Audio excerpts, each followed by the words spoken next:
Thanks so much for joining us. I'm independent journalist Georgia Fort. We begin with North Minneapolis residents and business owners expressing concern about a potential light rail path they believe will rip their community apart. But planners say they're making strides at an equitable project. Take a look.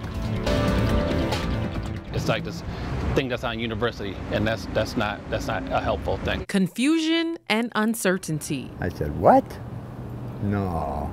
Now this is going to happen to us again? That's how residents and local business owners feel about a proposed light rail path that's expected to run through their North Minneapolis community. We were some of the first investors here. 1108 and 1110 would be torn down because we just couldn't cut them in half. And our programming would have to shrink. It becomes a very different program. Planners want the Blue Line extension to connect Target Field to Brooklyn Park. But details on where the tracks will actually be laid are fuzzy. I know that houses, businesses will be impacted.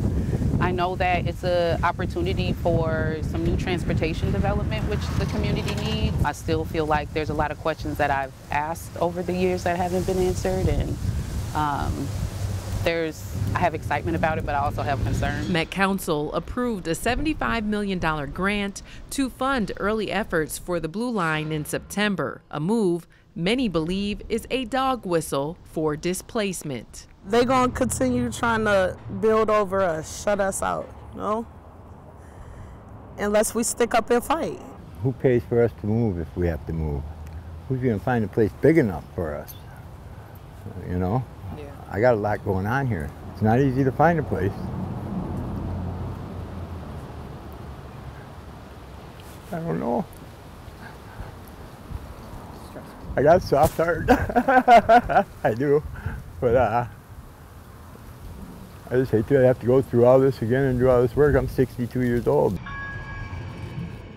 We've heard a mix of things, some in favor, some not in favor. Nkongo serves as a public involvement manager on the project. How many people and how many businesses will be relocated? Well, we're still going, we have conceptual plans right now. We're yet to determine exactly how many properties are going to be impacted. He believes they're taking the necessary steps to relocate those impacted in efforts to minimize displacement. We're doing business canvassing, as we speak. Actually have staff doing that work. Did you guys send out those notices on West Broadway too, or just 21st? We sent them out to, West Broadway and 21st Avenue. However, community tells us the outreach isn't up to par. We didn't see any postcards. We did get a letter, but it wasn't a vote. It was just to inform us that they were going to send people around to do an assessment to see how much our property is worth. They stuck a piece of paper on the door, and that's it.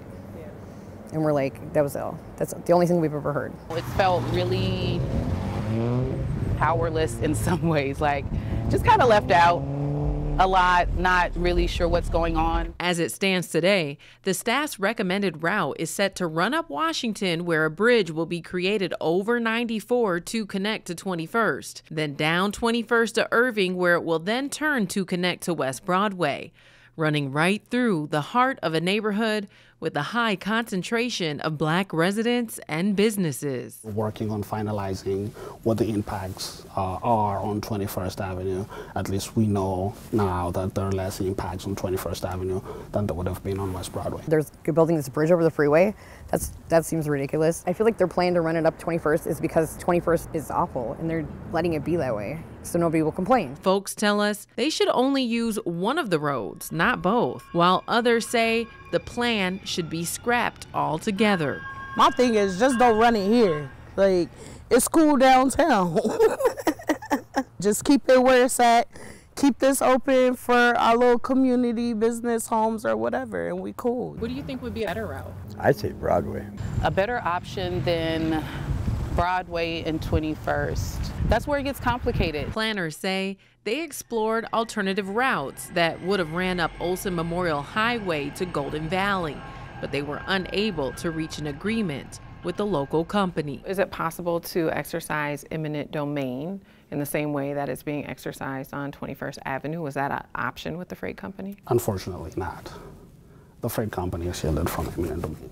Hennepin County, who's working with Met Council for anti-displacement efforts, sent us this statement saying in part that they're ensuring existing residents and businesses see the transformational benefits of this generational investment, and add that their anti-displacement work is a priority. What I really want is for it to change the community for the better. I want it to serve us, so have a lot of intentionality around serving us as a community, both like in the physical space, but culturally, since there's going to be displacement of culture. 2030 is the anticipated year it will open, but things like the route design, environmental analysis, and cost estimate will be finalized in the coming years. Until then, a lot of the details are up in the air. Even if they gave us, let's say, $50 million for us to kick rocks, our social capital is gone.